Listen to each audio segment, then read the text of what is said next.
Guys, stick around and you might learn a thing or two about meta, about your opposition, and the deck that you'll be facing to reach World's Finest easily. If I could do it, so can you. So let's go right into some numbers and stats.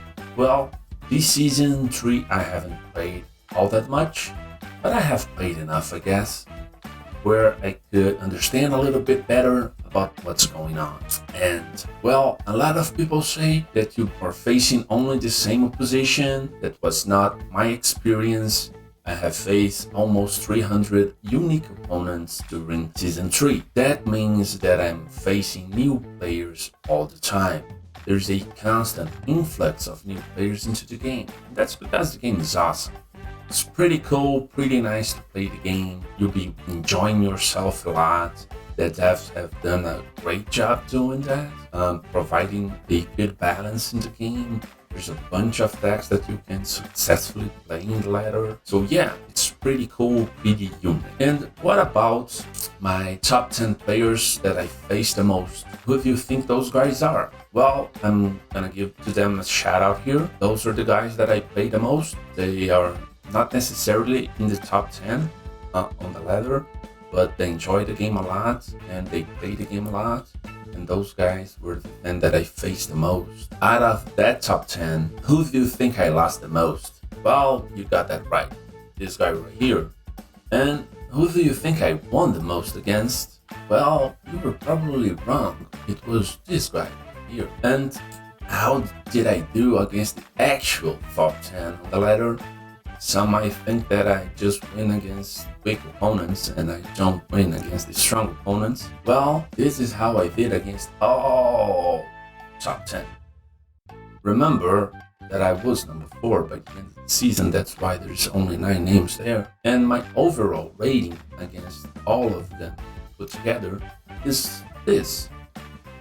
I think it's pretty okay, that number.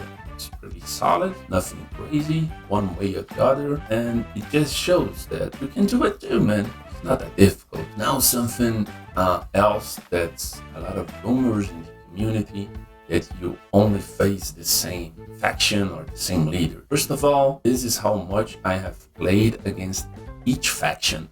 Remember, there are 2 factions that we play against every match, so those numbers won't add up to 100. It's not that bad, it's kind of balanced. It got me by surprise that Might was the faction that I played the least against, but hey, this is going to change up with Season 4, right? And some people think the ladder is made of 1 or 2 decks. Well, out of all those games up there that you were seeing, how many of those games were against Batman Shazam, for instance? 56 games. How many games against Batman Aquaman? 80 games. And against Flash Doomsday? 43 games. Well, that's a lot. That's not as much as some people think that you are facing those meta decks that everyone's playing. So let's go deeper on that number. Well, in Tyranny, how many games have I played against each leader? Remember, all the leaders must add to 200 since we face 2 leaders each time. So yeah, don't worry, it will add to 200. And we have in Tyranny 21% for Ivy. She's clearly the best leader in Tyranny. The rest of the leaders are seeing some play, but not as much. Energy, there's a healthy balance. Every leader gets played a lot, and with unique attacks on each leader, that's pretty fun, that's pretty awesome.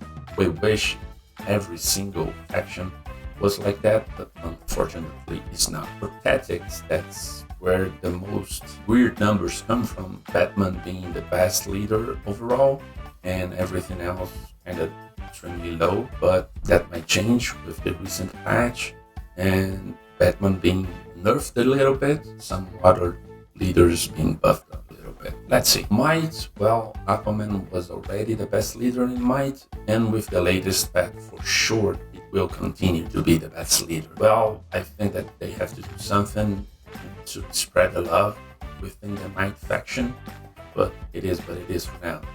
Anarchy. Anarchy also has a healthy environment.